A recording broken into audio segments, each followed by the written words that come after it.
بقرعید میں ویسے تو تفصیلی جو واقعہ ہے وہ یوں ہے، اس کا میں اجمال بتا کر کے اپنا میسج دینا چاہتا ہوں۔ سیدنا ابراہیم خلیل اللہ علیہ الصلوۃ والتسلیم اللہ تعالیٰ کے ایک نبی ہیں، برگزیدہ پیغمبر، ایسے جلیل القدر نبی کہ انبیاء کرام علیہ السلام 1,24,000 کم و بیش نبیوں میں حضور اکرم صلی اللہ تعالیٰ علیہ وسلم کے بعد جو سب سے بڑا مرتبہ ہے وہ حضرت ابراہیم علیہ السلام کا ہے۔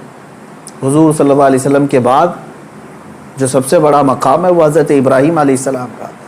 سیدنا ابراہیم علیہ الصلوۃ والتسلیم کی اولاد نہیں تھی، آپ نے تقریباً 90 سال عمر پائی اس وقت تک، بلکہ آپ کی عمر اس سے بھی زیادہ ہوئی۔ جب آپ کی عمر پاک 90 سال تک ہوئی تب تک کوئی اولاد نہیں تھی۔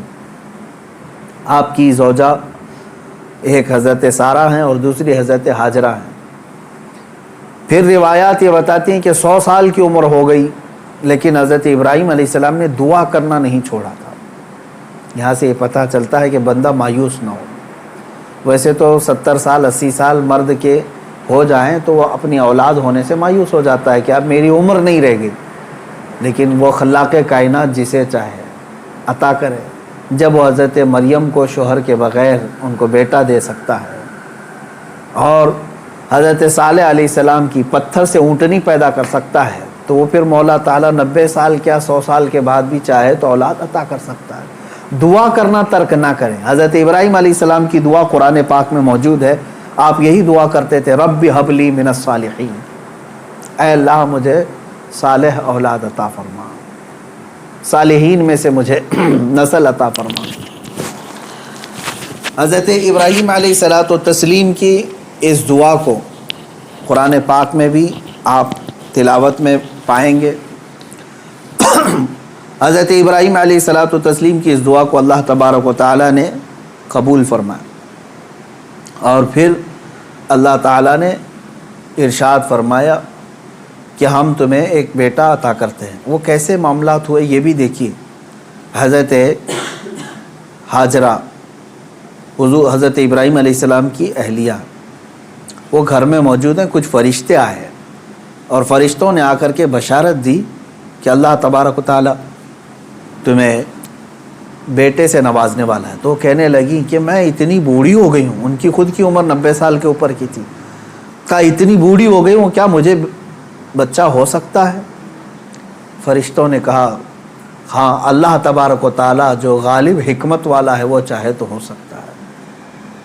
تو پھر اللہ تبارک و تعالیٰ نے یہ بشارت دی، اور بڑھاپے میں حضرت ابراہیم علیہ السلام کو بیٹے کی بشارت سے نوازا، اور اس کے بعد حضرت اسماعیل علیہ السلام کی ولادت ہوئی۔ چند دنوں کے بعد، چند سالوں کے بعد حضرت سارہ سے حضرت ابراہیم علیہ السلام کو دوسرے بیٹے بھی ہوئے، حضرت اسحاق علیہ السلام، یعنی اسی عمر میں۔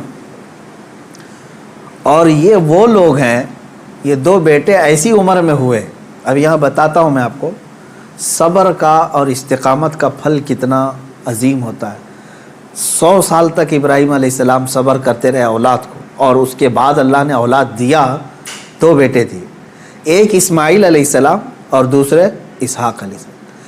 ان دونوں نبیوں کے بارے میں اگر میں آپ کو بتاؤں، اسحاق علیہ السلام وہ نبی ہیں، حضرت ابراہیم علیہ السلام کے وہ بیٹے ہیں جن کو اللہ نے نبی بھی بنایا، اور ان کی نسل میں 30,000 سے زیادہ نبی پیدا کیے تقریباً۔ بنی اسرائیل پوری نسل جو ہے وہ اسحاق علیہ السلام کی نسل ہے۔ اسحاق علیہ السلام کے بیٹے یعقوب علیہ السلام، یعقوب علیہ السلام کے بیٹے یوسف علیہ السلام، یہاں سے پوری بنی اسرائیل چلی، اس میں ہزاروں نبی آئے۔ ابراہیم علیہ السلام کو ایک بیٹے اسحاق علیہ السلام کی نسل میں سارے نبی عطا کیے، اور دوسرا بیٹا جو اسماعیل علیہ السلام عطا کیے، ان کی نسل میں تو سید الانبیاء حضور صلی اللہ علیہ وسلم آتا ہے، محمد الرسول اللہ صلی اللہ علیہ وسلم علیہ افضل التحیۃ و اکمل التسلیمات۔ تو یہ حضرت ابراہیم علیہ السلام کی دعا کا نتیجہ تھا، اور صبر اور استقامت کا۔ آج جو مجھے پیغام دینا تھا وہ یہی ہے، میں نے آیت کریمہ بھی خطبے میں یہی پڑھی۔ بے شک وہ لوگ جنہوں نے یہ کہا اللہ ہمارا رب ہے، ان الذین قالوا ربنا اللہ، بے شک وہ لوگ جنہوں نے کہا اللہ ہمارا رب ہے، ثم استقاموا، پھر اس پر جم گئے، یہ ہے استقامت. استقامت کہتے ہیں ڈٹے رہنا، جمے رہنا. اب اس کے متعلق جو قرآن کہتا ہے تتنزل علیہم الملائکہ، ان پر اللہ تعالیٰ فرشتے اتارتا ہے. کیا کہتے ہوئے آتے ہیں فرشتے؟ اللہ تخافوا ولا تحزنوا، گھبراؤ مت، ڈرو مت، ہم تمہیں وہ بشارت دینے آئے ہیں جس جنت کا اللہ نے تم سے وعدہ کیا ہے. تھوڑے دن اور باقی رہو، تھوڑے دن اور جمے رہو، اور ڈٹے رہو. یہ استقامت کرتا ہے بندہ، استقامت پر فائز ہوتا ہے تو فرشتے اس کی مدد کے لیے اترتے ہیں. ہاں اتنا ہے کہ ہلا دیے جائیں گے، تمہاری خواہشات کے خلاف معاملات آئیں گے، تمہارے نفس کے خلاف معاملات آئیں گے. اسی پر جمے رہنے کا نام استقامت ہے. اور استقامت کا معنی اتنا عظیم ہے کہ صوفیہ اکرام نے کیا فرمایا معلوم ہے؟ الاستقامت فوق الکرامت. عربی میں فرمایا استقامت جو ہے یہ کرامت سے بھی بڑھ کر کے ہے. لوگ کہتے ہیں نا کرامت، کرامت کا مطلب اکثر لوگوں نے ہی سمجھا کہ وہ انہونی چیز دکھانا، یعنی جو ایسی چیز جو کو دیکھ ہی نہیں پائے. ہوا میں کوئی اڑ کے دکھا رہا ہے، پانی پہ کوئی چل کے دکھا رہا ہے، تو اس کو بہت سارے لوگ کیا سمجھتے ہیں؟ یہی کرامت ہے. محیر العقول چیزیں، یعنی جو عقل کو عاجز کر دیں. اور فرمایا گیا ان کرامتوں سے سب سے بڑھ کر کے استقامت ہے، یعنی شریعت پر جمے رہنا، ڈٹے رہنا. میں اس پر آتا ہوں. حضرت ابراہیم علیہ السلام کے اس واقعے کو میں مختصر کرتا ہوں. بیٹا ہوا، 100 سال تک صبر کرنے کے بعد پھر اللہ تبارک و تعالیٰ نے امتحانات ایسے لیے کہ ابراہیم علیہ السلام کو ترک وطن کرنا پڑا ہے. یعنی آپ کا شہر جو ہے بابل تھا، عراق. واقعہ تفصیل سے آپ کو پھر کبھی، وہاں آپ کو ہجرت کرنا پڑا، وہاں سے وطن چھوڑ دیا آپ نے. آپ کو جان کی بازی بھی لگانی پڑی، آگ میں آپ کو ڈالا گیا ہے، جان کے ساتھ بھی آپ کا امتحان ہوا، اس میں بھی آپ استقامت پر تھے. جب آپ کو نمرود آگ میں پھینک رہا تھا، جبرائیل علیہ السلام آئے اس وقت اور پوچھنے لگے الک حاجت یا خلیل اللہ، اے اللہ کے خلیل کوئی حاجت ہو تو بتائیں. تو حضرت ابراہیم علیہ السلام آگ میں پھینکے جا رہے ہیں، اس وقت بھی کیا کہتے ہیں؟ ہاں ہے حاجت لیکن اللہ سے ہے، میرا مولا میرے ساتھ ہے. یہ استقامت اور توکل کا اعلیٰ درجہ. تیسرا اب جو ہوا آپ کے ساتھ وہ اولاد. اور آپ کو یہ بھی میں بتا دوں کہ اب اولاد دیا اللہ تعالیٰ نے، پھر حکم یہ فرمایا، خواب میں حضرت ابراہیم علیہ السلام کو یہ کہا گیا کہ آپ اپنے بیٹے کی قربانی دیں اللہ کی بارگاہ. لیکن ابراہیم علیہ السلام نے خواب میں دیکھا تو اس کے بدلے میں آپ نے جانتے ہیں تقریباً آپ نے 100 اونٹوں کو ذبح کر دیا. اونٹ ذبح کیے. شاید اس خواب کی تعبیر یہ ہو. دوسرے دن پھر خواب وہی آیا، پھر آپ نے ذبح کیے.